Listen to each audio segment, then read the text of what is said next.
请击军验血名媛。哎呀，一滴就够了，短短几息，伤口已然愈合。你先到一边去，待会儿我告诉你结果。哦。居然是这样的人怎么能进我生府啊？居然是废柴流开局！我要去问问上帝，蝼蚁资质一定有逆转的机会。Cek 1, 2, 3. Halo semuanya, kembali lagi bersama para jagoan. Seperti biasa, admin selalu mendoakan kalian semoga selalu dalam keadaan sehat dan dalam kondisi terbaik. Di video kali ini, admin akan melanjutkan cerita dari Millennium Part 3. Penasaran dengan kelanjutan alur ceritanya dan tak berlama-lama, langsung saja kita masuk yuk ke isi ceritanya. Cerita kembali dilanjutkan. Setelah kemarin terjadi pertarungan yang sangat sengit membuat kini seketika praktisi keluarga Ling akhirnya muncul. Sebuah rantai juga mulai menyerang Jising. Bahkan hingga membuat Jising terluka seketika. Beruntung di sana ketua rombongan akhirnya bergerak dan langsung menolong Jising. Praktisi keluarga Ling yang melihatnya menjadi sangat terkejut. Bahkan ia pun sampai menanyakan mengenai identitas dari ketua rombongan. Tak banyak basa-basi, ketua rombongan kemudian langsung menyerang praktisi itu. Sebuah dauki perlahan muncul hingga membuat praktisi keluarga Ling menjadi ketakutan. Bahkan hanya dengan satu tendangan, ketua rombongan akhirnya dapat mengalahkannya. Kekuatan yang ditampilkan membuat praktisi keluarga Ling menjadi sangat terkejut. Dirinya nampaknya mengetahui bahwa sosok ketua rombongan itu nyatanya berasal dari keluarga Sang. Dia adalah Wei Baiki. Setelah mengetahuinya, praktisi keluarga Ling lantas menanyakan mengenai tujuan dari keluarga Sang. Sontak Wei Baiki lantas menjawabnya bahwa Jising merupakan seorang pelayan dari keluarga Sang. Dengan itu ia pun menjadi tak tahan ketika Jising diserang oleh keluarga Ling. Namun kembali praktisi keluarga Ling juga menjadi tak terima mengenai perilaku pelayan dari keluarga Sang. Yang dimana fenomena pelayan melawan bangsawan, hal itu tentu sangatlah dilarang. Bahkan hukuman atas perbuatan itu yakni adalah hukuman penggal. Praktisi keluarga Ling juga mengingatkan bahwa peraturan dari kerajaannya itu tak perlu dijelaskan lagi. Mendengar itu, Jising pun kemudian bergerak hingga bersedia untuk bertanggung jawab. Akan tetapi, seketika di sana sang putri menjadi menangis. Bahkan tanya itu, di sana ia juga menuduh mengenai tuan muda keluarga Ling yang selalu menggoda dirinya. Semua orang yang mendengarnya menjadi sangat terkejut. Nampaknya sesuatu yang dilakukan oleh tuan putri, hal itu nyatanya untuk menyelamatkan Jising. Tuan putri bahkan rela berpura-pura bahwa dirinya itu telah diganggu oleh tuan muda Ling. Praktisi yang ada di sana lantas langsung menyangkalnya. Akan tetapi dirinya pun berpikir mengenai kebenaran yang memang tuan muda keluarga Ling selalu menggoda wanita. Lu Yi di sana juga mulai angkat bicara. Ia pun kemudian menjelaskan mengenai masalah yang terjadi. Hal itu dimulai dari tuan muda yang menggoda tuan putri. Dengan itu pelayan Jising kemudian mencoba untuk melindunginya. Kebohongan demi kebohongan yang dilakukan, hal itu ternyata demi melindungi Jising. Bahkan di sana Lu Yi juga mengancam untuk melaporkan kejadian kali ini kepada sang raja. Sontak praktisi keluarga yang mendengar itu menjadi sangat terkejut. Bahkan ia pun dengan cepat langsung membawa tuan muda keluarga Ling untuk segera pergi. Setelah itu tuan putri kemudian mengatakan bahwa hutang dirinya itu telah lunas. Dan kini tinggal Dahuang yang kini mempunyai hutang kepada dirinya. Yang dimana Dahuang diharuskan untuk menjadi seorang pelayan dari keluarga Sang. Jising lantas mulai berpikir dan akhirnya ia pun langsung menerimanya. Mereka pun mulai terus bercanda, bahkan tuan putri menganggap Dahuang sebagai anjingnya. Namun kembali Jising menjadi tak terima dan langsung menolak untuk diperlakukan layaknya seekor anjing. Di sisi lain terlihat Lu Yi yang tengah menggigil. Nampaknya ia saat ini merasa sangat bersalah mengenai kebohongan yang telah ia lakukan. Jising yang melihatnya juga menanyakan mengenai kondisi Luyi, yang dimana ternyata Luyi mempunyai sebuah penyakit yang hal itu bisa muncul saat dirinya melakukan sebuah kebohongan. Singkat cerita, mereka pun akhirnya sampai di kota Yongcheng. Sebuah kota yang terlihat damai membuat siapapun yang singgah menjadi bergembira. Mereka perlahan mulai memasukinya. Di sana Jising juga merasa kagum atas kemegahan dari kota Yongcheng. Dengan itu Tuan Putri pun kemudian meminta kepada Dahuang untuk bercerita. Dan Xin kemudian berpindah di keluarga Ling. Terlihat saat ini Tuan Muda Ling merasa sangatlah kesal. Hal itu didasari atas kebohongan yang telah dilakukan oleh keluarga Sang. Dengan itu ia pun merasa tak terima dan meminta suatu keadilan. Akan tetapi seorang di sana lantas menolaknya. Bahkan ia pun di sana juga mulai mengatakan tentang sebuah analogi sasaran musuh. Yang dimana sosok tersebut nampaknya telah mengetahui mengenai bahaya yang akan menimpa keluarga Ling. Namun Tuan Muda kembali meremehkan akan jabatan dari keluarga Sang. Yang dimana keluarga Sang bukanlah sosok yang harus ditakuti, melainkan hanyalah seorang pejabat negara biasa. Seketika perkataan Tuan Muda langsung ia patahkan, yang dimana sosok tersebut memang telah mengetahui mengenai bahaya yang jika masalah ini dilanjutkan. Hal itu didasari atas kedekatan antara keluargamu dengan keluarga Sang. Diketahui bahwa keluargamu merupakan sebuah keluarga yang menduduki sebagai gubernur kota. Bahkan salah satu dari anggotanya itu merupakan seorang bangsawan dinasti. Tak hanya itu, keluarga Sang juga diuntungkan oleh dukungan dari negara Siang.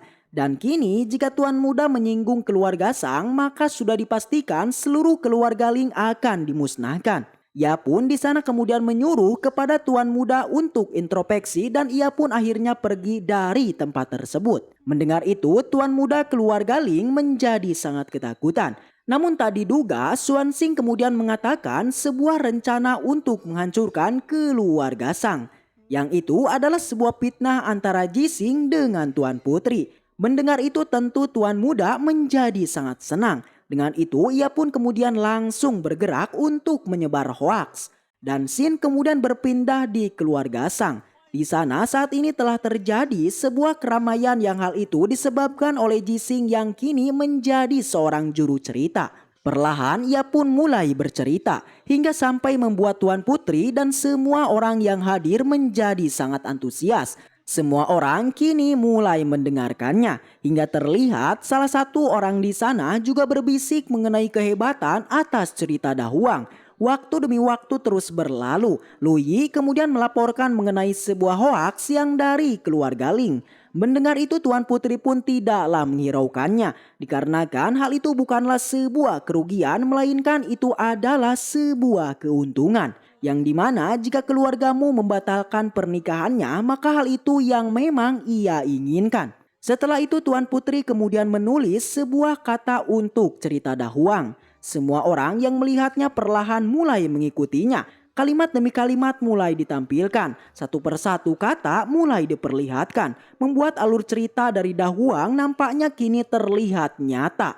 Tak lama Wei Baiki kemudian mengingatkan kepada Tuan Putri terkait hari persembahan. Yang dimana hal itu merupakan sebuah hari di mana para murid keluarga Sang melakukan sebuah pertukaran bela diri. Yang nampaknya Tuan Putri tidaklah tertarik dan malah meminta kepada Wei Baiki untuk mempersiapkan sebuah upacara bawahan. Setelah itu upacara pun akhirnya dilaksanakan. Semua murid terlihat sudah berkumpul. Tuan Putri perlahan juga mulai bergerak untuk menuju ke atas panggung. Para prajurit terlihat sudah bersiaga. Waktu demi waktu terus berlalu hingga sampailah waktu di mana upacara akhirnya dimulai. Upacara diawali dengan perkenalan diri, yang dimana pimpinan upacara kini diwakili oleh Tuan Putri. Jising yang melihat itu ia pun menjadi tak percaya bahwa sosok Tuan Putri yang dilihatnya jelas sangatlah berbeda. Tak lama ia pun kemudian dipanggil oleh Tuan Putri dibarengi dengan sebuah pujian. Nampaknya upacara yang dilakukan hal itu berkaitan dengan sebuah perekrutan atas anggota keluarga Sang yaitu Jising. Terlihat sebuah cangkang kura-kura mulai dikeluarkan. Tuan Putri juga langsung memerintahkan kepada Jising untuk melakukan sebuah pertukaran darah. Mendengar itu, Jising menjadi kebingungan. Dengan itu ia pun lantas menanyakan mengenai tujuan dari Tuan Putri. Semua orang yang terus melihatnya membuat ia pun tak ada pilihan lain selain mengikutinya. Sebuah darah perlahan ia teteskan, akan tetapi dirinya yang masih penasaran lantas kembali menanyakan mengenai tujuan tentang pertukaran darah itu. Tuan Putri lantas menjelaskan mengenai tujuan pertukaran itu, yakni untuk menguji bakat seseorang. Di sana ia juga menjelaskan mengenai teori tentang ilmu bela diri. Yang hal itu ia mulai dengan menjelaskan tentang 3 segel langit dan 9 ikatan bumi. Diketahui bahwa 9 ikatan bumi itu dianggap sebagai sebuah rantai yang mengikat seseorang. Setiap kali memutuskan satu ikatan itu, maka secara langsung kekuatan dari seorang praktisi akan meningkat. Namun mengenai tentang 3 segel langit, itu adalah tingkatan selanjutnya dari 9 ikatan bumi yang memang tak banyak orang mencapainya. Setelah itu, Tuan Putri kemudian melihat sebuah luka dari Jising yang sangatlah aneh. Yang dimana sebuah luka yang langsung sembuh membuat ia pun berpikir bahwa Jising akan mengejutkan semua orang. Fenomena ini tentu mengingatkan Tuan Putri atas sebuah teori yang jarang ditemui. Yang dimana ia menyebutkan bahwa tubuh dari Jising adalah tubuh penyembuhan. Sebuah catatan juga menuliskan terkait tubuh penyembuhan yang bisa merubah darah menjadi kekuatan. Tuan Putri yang penasaran kemudian langsung melihat bakat dari Dahuang. Diketahui bahwa sebuah bakat itu dibagi menjadi 4. Tingkat pertama adalah naga, tingkat kedua adalah phoenix, tingkat ketiga adalah harimau, dan tingkat keempat adalah kuda. Tuan Putri yang melihat bakat Dahuang, dirinya pun menjadi menganga.